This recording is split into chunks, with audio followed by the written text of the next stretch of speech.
What's up, folks? David Soto Jr. here, and this is the David Soto Jr. podcast.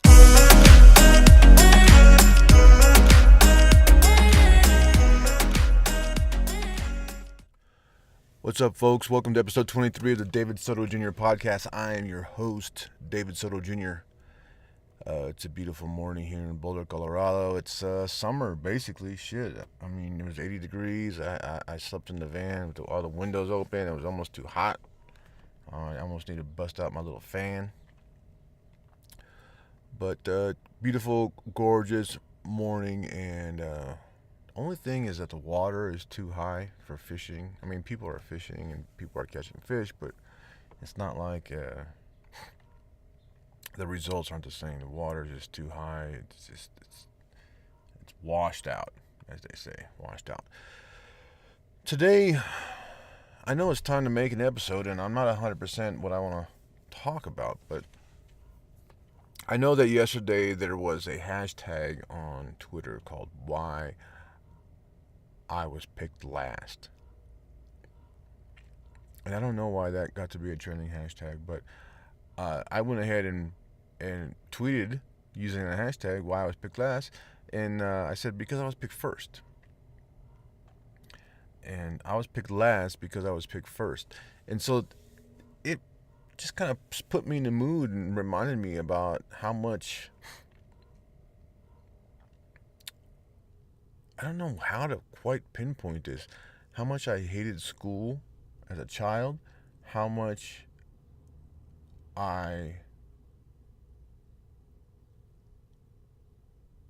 is it school in general? So I got picked last because I got picked first, and so in elementary school specifically, pick teams for kickball. Go out, go play kickball, and you have a good time. But every morning for recess, there's two captains, and those two captains pick a team. On the first day of school is the only days I ever got picked first.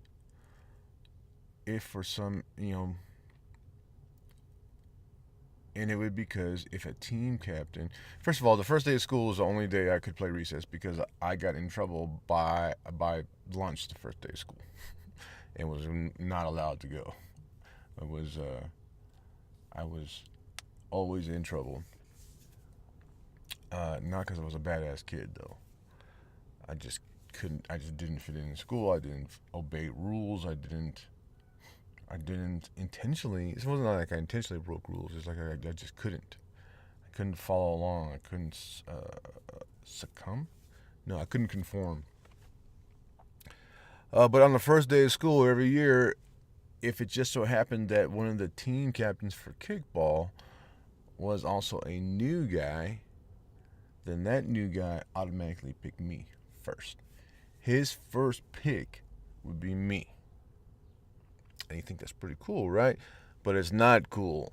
It's not cool because I'm terrible at kickball. In fact, I'm terrible at every sport, especially as a kid, especially as a tall, overgrown, big, fat kid. I wasn't good at anything. No, I was the most unathletic person. I grew into it a little bit as I got older. Even I felt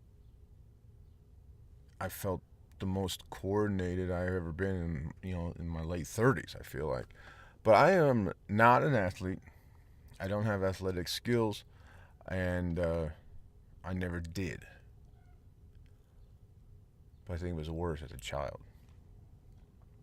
So what would happen with the guy who picked me first is, of course, his first round draft pick. He based it on size, and here I am, this monster of a kid, 6 foot tall in 6th grade. So I get picked, and I can't kick the ball worth a shit. I'm slow, can't run the bases even if I make it. I just was terrible. And so from that point on, if I ever did make it out to the kickball field, I got picked last. I got picked last. Not only did I get picked last, I was the last one. Like, okay, well, fuck it, we'll take this guy. Like, I was the. It wasn't that they picked me; is that I was the last one, and they had to take me, right? That was my life, uh, and so it got me thinking about. I responded to that hashtag, and I was thinking about like that was my whole. Once elementary school got once I got past elementary school, and I'll talk about this in my memoir, but I did. There were very very few like um, third grade, fourth grade. I got a lot of recesses in, a lot of lunches, had a lot of fun, I guess. But fifth grade and sixth grade, I was in trouble and was not allowed on recess. Uh, Practically the whole 2 years. Fifth grade and sixth grade, I sat my ass at the benches and wrote down times tables. I'm going to explain this in the book. I may explain this in another episode, but I'm not going to talk about those fucking timetables just now. But, you know, first, second, third, fourth grade, got to play recess. When it got to be, we're on the kickball field playing kickball, that's when it got competitive. That's when it got like, we don't want to play with you. Like, kindergarten, first grade, you're playing fucking hopscotch or bouncing a ball back and forth. You're really not playing any type of organized sport pickup games. You're not playing anything. You're like, okay, you, and you. But when you started to get older, I must have played some kickball, third or fourth grade, maybe some basketball, some hoops or something, some horse. But when the kickball started, that's when shit started going downhill. And I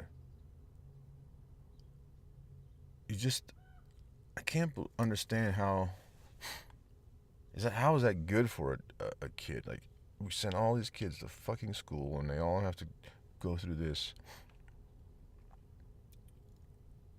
They don't all fit in. They don't. It's not. It can't be meant for everyone, right? I think I lost track of my point. My point was that it sucked to be not only to be picked last, but to be treated like shit because you don't play well, and that's where I wanted to go to. You will not believe how mean kids are if you're not good at a sport. Now, nobody was that mean in elementary school. I don't think. I don't recall anybody being mean in elementary school. It really got mean, started getting mean in junior high, and then high school it was fucking horrible. So I got picked last at elementary school, but once junior high came and I decided that I should play flag football, first of all, we had to do PE. I don't know who fails PE. Like, I didn't fail PE, but who gets like D's? Like, who doesn't get an A in PE? Me. I was one of those people who got it. Like, I spent my entire summer between 7th and 8th grade trying to get better at sports, like trying to improve, trying to be able to run faster, trying to be able to do, everything. I played racquetball, not with a partner, but just myself to help my coordination. Because I got so much shit about being a poor athlete. Junior high, I went to play football, and my size did help. I played on the line. I was never fast. I don't think I ever fucking pulled somebody's goddamn flag. But I played, and it was a kind of a cool season, and we won. We won. I don't know if there was a championship or whatever, but that year we won, and it was great to be on that team. The following year, it was time to sign up for football again, and I came out, and there's fucking kids like, you're not gonna play this year, are you? Because you suck. I mean, how's a kid supposed to? deal with that.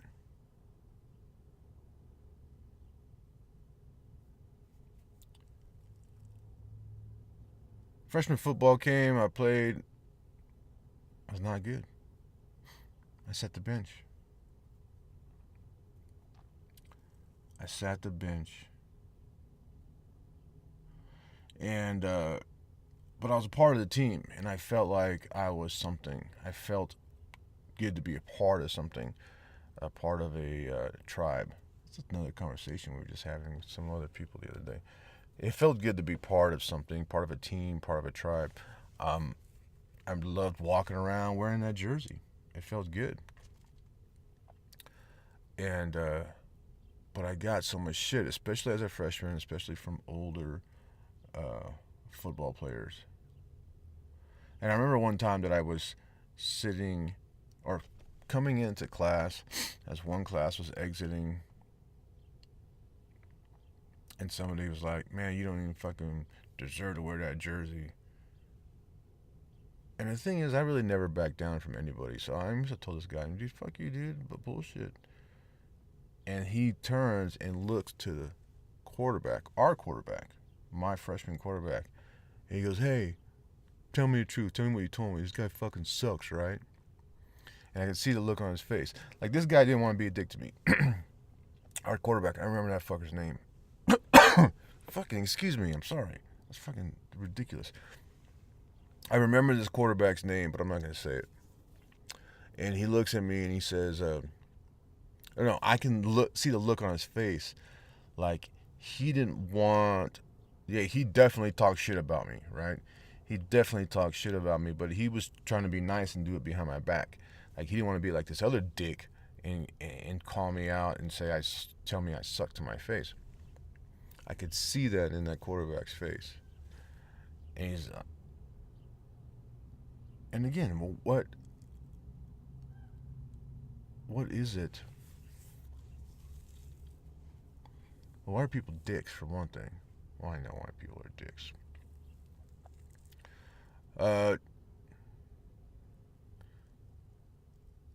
I gotta admit that that year during the annual football banquet, the nicest thing anybody ever said about my athleticism was also honest, right? And it was honest, and we all got awards. And when I got called up there, the coach, that head coach of the freshman football team, said, I don't know if he said that about me or if he said it about somebody else. I think he said, now this guy doesn't know a goddamn thing about football. He may have said that about me, but he did end up saying, like, I have a feeling he's going to be a hell of a football player someday.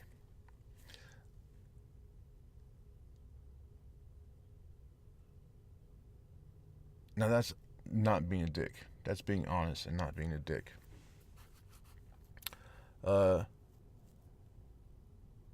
Sophomore year is academically ineligible to play football. So I didn't, and I wrestled, and wrestling was kind of, I wrestled and I could not wrestle in any matches. I could only practice. I could only train. So that was interesting.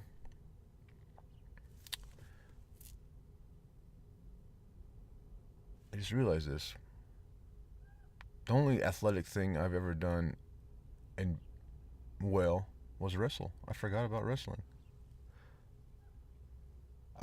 Because I was academically ineligible, I couldn't compete. I can only train. But it turns out somehow there was a novice tournament and it didn't count towards points for whatever. So coach is like, you can wrestle in it, and I did, and I won that tournament. Now that I think about it, there was one thing that I was.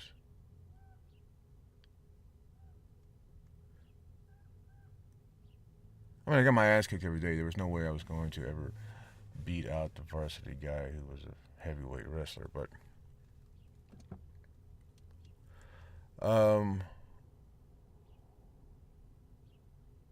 so that was in California. I moved to Missouri right away. Now here's the thing: like, I show up at this school, and the coaches are taking me out of class. Coming, hey, can I talk to this young man right here? They're pulling me out of my new class. And I feel like a badass. I feel super cool. Football season has ended. It's spring, right? So it's spring semester. So they're like, we're gonna need you. We're gonna want you to come play football for us. We're gonna want, summer camp's gonna start up in August or whatever, and we're gonna do this, and we're gonna need you. We think you'd be an asset to the team. They thought I would be an asset to the team just because I was so big. And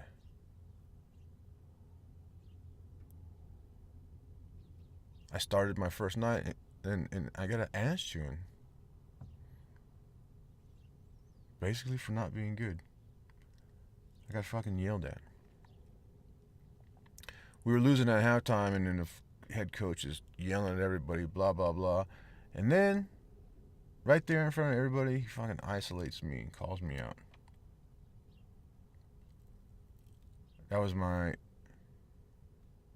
junior year. My senior year, we got a different coach.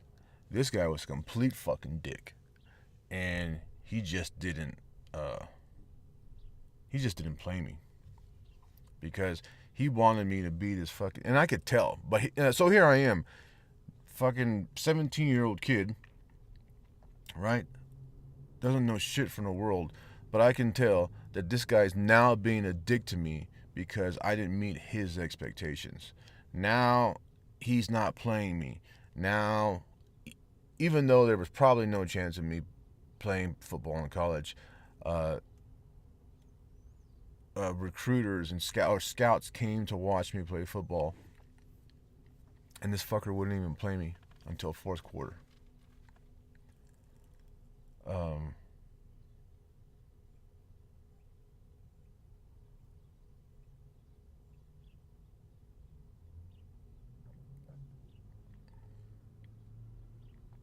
It's disappointing. All those years of being ridiculed. And so here's the funny thing.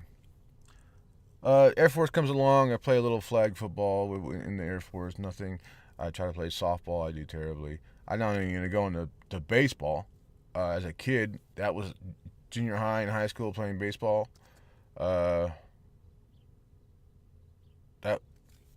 Forget it. Obviously, I couldn't make any team in high school, so I had to play in other leagues, and it was horrible experience. I'm wondering what made me want to play sports. Whoa, I just realized it.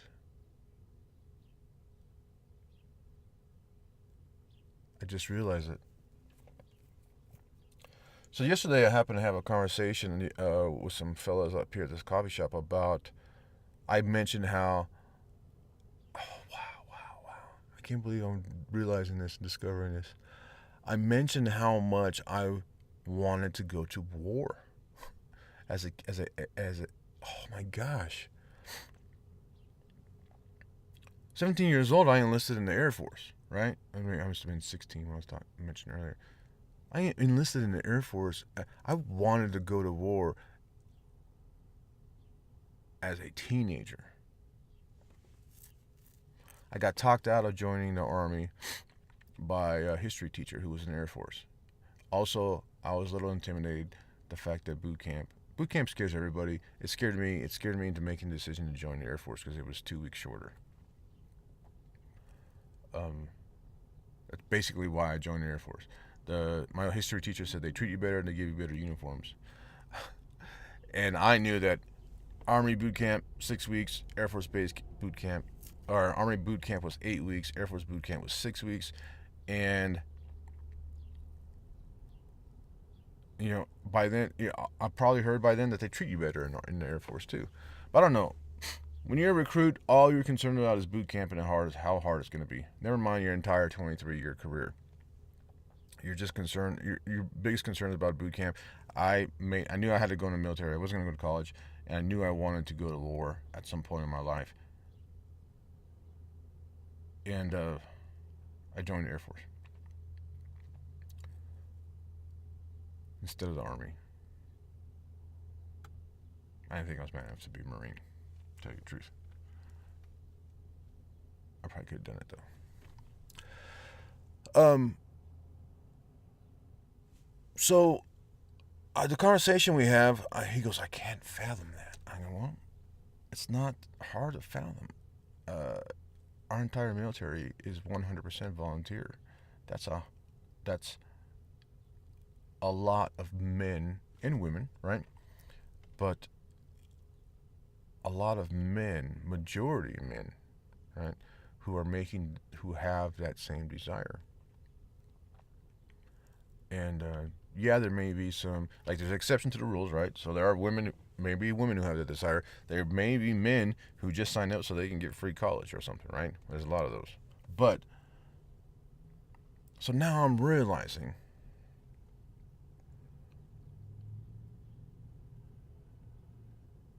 and so Sebastian Sebastian Junger, he says that more or less, I can't say exactly what he says because I haven't read his book in a while. But this is our desire. Like, it's in our nature to be a part of a tribe. It's in our nature to um, belong to a team, to feel like we belong to a team. And wow, somewhere I connected these two together. I don't know if it was a old YouTube video or it was a blog post. It was an article that I've never published. That's where I've already made this connection. I just forgot about it. And it wasn't in the same light. So one thing about going through hell with somebody, with a team of other people, is you bond, and it's a really super cool experience. Um, and I just remember, whether it's going through the gas chamber or going through the obstacle course or um, whatever the case, or going through Hell Week with football. You may not even like any of these people that are around you. You may never hang out with this guy off duty or when you're not at practice. But when you're there, like, you may despise this fucking guy. But when you're there going through hell together, you're brothers. You're like, come on, man, you can do it, or let's go, or are you okay? I mean, you show concern about a guy you don't like. I remember, where we're running all this stuff in football, and we're some guys are throwing up and they're so sick. I'm like, come on, you all right? You can do it. Or even in a game where somebody, like, gave an illegal hit or hurt one of your teammates. One of my teammates, for me, I was not athletic, but I was still big, and I could still fuck people up if I wanted to. And I would, like, show aggression towards the other team, and, like, maybe give an illegal hit, or maybe give a legal hit fucking too hard back, defending this guy that I don't even like, that I've never hang out with, right? Same thing in the military. You may not even like this guy, but you've gone through hell together, and this guy's your brother, and you won't let anybody fuck with that person who's outside of your group, right? So my question was, so a long time ago, in an article that I never published, I compared playing football or being in organized sports to being in the military. But I never connected it. That's why I chose to do it, right? That's why I chose to play organized sports. It all makes sense now. Like, I was not good at it. And I got a lot of shit for not being good at it. And now, I question myself. Like, ever since that fucking hashtag yesterday, I've been like, why did I do that to myself? Why did I get ridiculed? Allow myself to get ridiculed? Kept playing sports. Oh, for one thing, I think it was expected of me, and that's another topic. But now I'm starting to see that it's because I wanted to be part of a team. I wanted to be part of a tribe.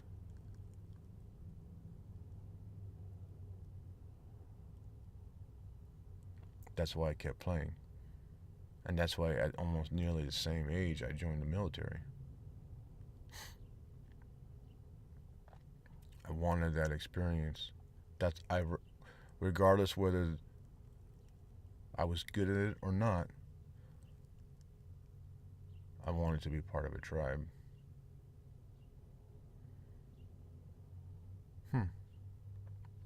And now here I am, a complete fucking loner. I wonder if I still want to be part of a tribe. I wonder if that's what's missing. Anyways, folks, I wasn't 100% sure what I was going to talk about. I still don't know if I made a point. But fuck, what are you going to do? This is my show.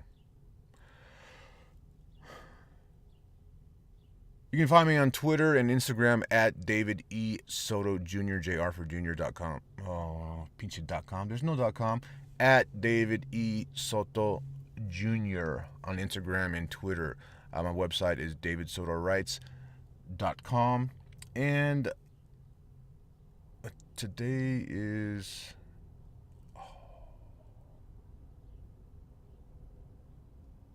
Today's my Nina's birthday. It's been over 30 years now that she's passed.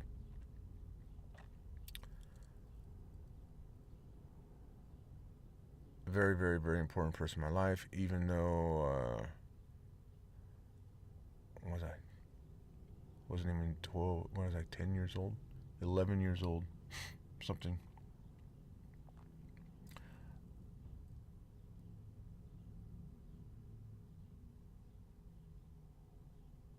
Such an impact. So much love.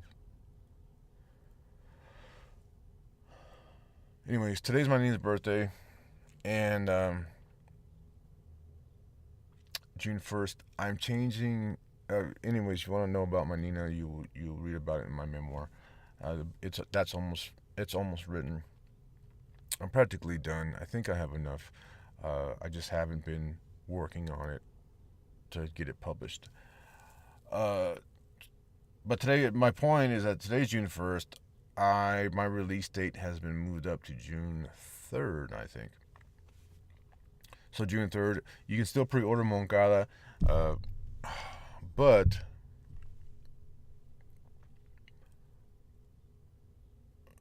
actually, by the time you hear this, you can pre-order Moncada or wait the next day.